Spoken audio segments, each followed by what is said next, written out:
പരിശുദ്ധമേ, അമ്മേ പരിശുദ്ധമേ, ദൈവമാതാവേ, കൃപാസനത്തിലൂടെ ഞങ്ങൾക്കും ഞങ്ങളുടെ ദേശത്തിനും അമ്മ മധ്യസ്ഥം തേടി തന്ന എല്ലാ അനുഗ്രഹങ്ങൾക്കും കൃപകൾക്കും ഞങ്ങളിപ്പോൾ ഹൃദയം നിറഞ്ഞ നന്ദി പറയുന്നു. അമ്മേ പരിശുദ്ധമേ, ദൈവമാതാവേ, 2004 ഡിസംബർ 7 ഉച്ചകഴിഞ്ഞ് 2:30 കൃപാസനത്തിൽ സംഭവിച്ച അമ്മയുടെ പ്രത്യക്ഷപ്പെടലിനെ കുറിച്ച് തിരുസഭയ്ക്ക് സമർപ്പിച്ചിരിക്കുന്ന പഠനരേഖ സഭാത്മകമായ പഠനം ആരംഭിക്കുവാൻ ഞങ്ങൾ പ്രാർത്ഥിക്കുന്നു. അമ്മേ പരിശുദ്ധമേ, ഭൂസ്വർലോകങ്ങളുടെ രാജ്ഞിയായ അങ്ങേയ്ക്ക് ഭൗമസംരക്ഷണത്തിനായി പ്രപഞ്ചപ്രകൃതിയെ തന്നെ തിരുസഭ പ്രതിഷ്ഠിക്കുവാൻ ഈ പ്രത്യക്ഷീകരണം വഴി ഇടയാക്കണമേ. പരിശുദ്ധമേ, ജപമാല മാതാവേ, സകല കൃപാസനം പ്രാർത്ഥനയോടും ചേർത്ത് ഞങ്ങളിപ്പോൾ പ്രാർത്ഥിക്കുന്ന ഈ കുടുംബത്തിന്റെ പ്രത്യേക നിയോഗം മക്കളെ.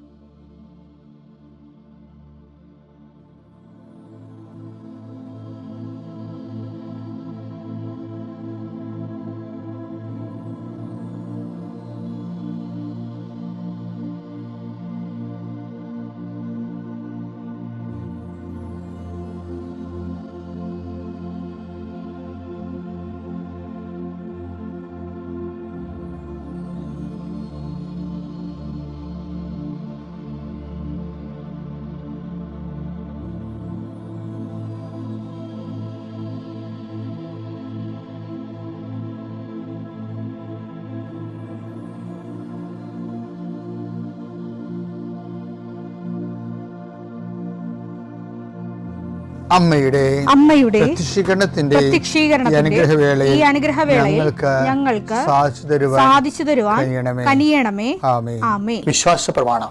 സർവശക്തനായ പിതാവും ആകാശത്തിന്റെയും ഭൂമിയുടെയും സൃഷ്ടാവുമായ ദൈവത്തിൽ ഞാൻ വിശ്വസിക്കുന്നു. അവിടുത്തെ ഏകപുത്രനും ഞങ്ങളുടെ കർത്താവുമായ ഈശോ മിശിഹായിലും ഞാൻ വിശ്വസിക്കുന്നു. ഈ പുത്രൻ പരിശുദ്ധാത്മാവിനാൽ ഗർഭസ്ഥനായി കന്യകാമറിയത്തിൽ നിന്ന് പിറന്ന് പൊന്തിയോസ് പിലാത്തോസിന്റെ കാലത്ത് പീഡകൾ സഹിച്ച് കുരിശിൽ തറയ്ക്കപ്പെട്ട് മരിച്ച് അടക്കപ്പെട്ട് പാതാളങ്ങളിൽ ഇറങ്ങി മരിച്ചവരുടെ ഇടയിൽ നിന്ന് 3-ാം നാൾ ഉയർത്ത് സ്വർഗത്തിലേക്ക് എഴുന്നള്ളി സർവശക്തിയുള്ള പിതാവായ ദൈവത്തിന്റെ വലതുഭാഗത്തിരിക്കുന്നു. അവിടെ നിന്ന് ജീവിക്കുന്നവരെയും മരിച്ചവരെയും വിധിക്കുവാൻ വരുമെന്നും ഞാൻ വിശ്വസിക്കുന്നു. പരിശുദ്ധാത്മാവിലും ഞാൻ വിശ്വസിക്കുന്നു.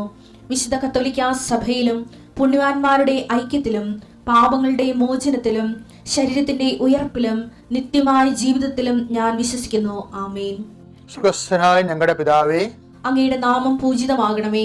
അങ്ങയുടെ രാജ്യം വരണമേ. അങ്ങയുടെ തിരുമനസ് സ്വർഗത്തിലെ പോലെ ഭൂമിയിലും ആകണമേ. അന്നു വേണ്ടുന്ന ആഹാരം ഇന്ന് ഞങ്ങൾക്ക് തരണമേ. ഞങ്ങളോട് തെറ്റ് ചെയ്യുന്നവരോട് ഞങ്ങൾ ക്ഷമിക്കുന്നത് പോലെ ഞങ്ങളുടെ തെറ്റുകൾ ഞങ്ങളോടും ക്ഷമിക്കണമേ.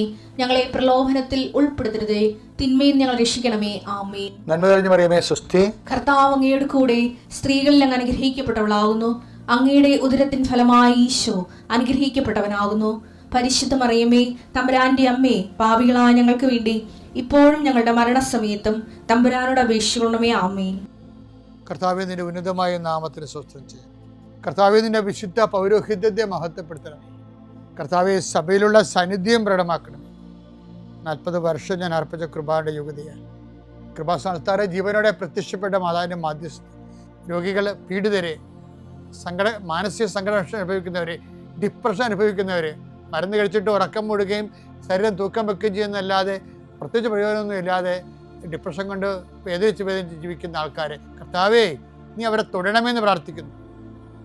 ഓട്ടിസം കുഞ്ഞുങ്ങളെ, ഹൈപ്പർ ആക്ടിവിറ്റി കുഞ്ഞുങ്ങൾ, അവിടെ മാതാപിതാക്കന്മാരെ മനസ്സ് കെട്ടുപോയവരെ, തകർച്ച സങ്കടം കൊണ്ട് അവർക്ക് ജീവിക്കാൻ പറ്റാത്തവർ, ജീവിക്കാൻ വേണ്ടി ജീവിതത്തോട് മൽപ്പിടുത്തം നടത്തുന്നവർ, മരുന്ന് കഴിച്ചിട്ടും രോഗം സുഖമാക്കാതെയും രോഗം പൊറുക്കാതെയും ഇരിക്കുന്നവർ, എൻ്റെ കർത്താവിന് ഉന്നതമായ നാമത്തിൽ സഭയുടെ അധികാരത്തിൽ കുരിശിൻ്റെ അടയാളത്തിൽ ദൈവശക്തിയാൽ എനിക്ക് ദൈവസന്ധിപ്പും സൗഖ്യം ലഭിക്കട്ടെ. പിതാമ്പുത്രനും പരിശുദ്ധാത്മാവായ സർവീശ്വര എന്നേക്കും. ആമേൻ.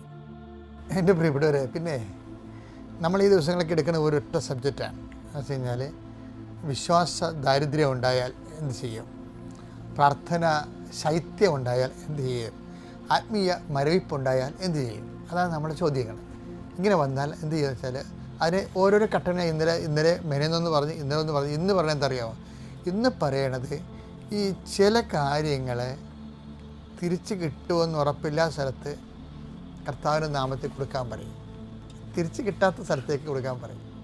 അപ്പം നമുക്ക് എപ്പോഴെങ്കിലും ഒരു ആത്മീയ മരയിപ്പ് വന്ന്, പ്രാർത്ഥന ശൈത്യം വന്ന്, അപ്പം അങ്ങനെയൊക്കെ വന്നാൽ ഒരു ഫെയ്ത്ത് ഫ്രിജിഡിറ്റി, വിശ്വാസ മരയിപ്പ് എന്ന് പറയും, വിശ്വാസ മരയിപ്പ്, അങ്ങനെയൊക്കെ വന്ന് നമ്മളിനി എന്ത് പ്രാർത്ഥിക്കാനാണ്, ആരോട് പ്രാർത്ഥിക്കാനാണ്, പ്രാർത്ഥിക്കാൻ തോന്നത്തില്ല.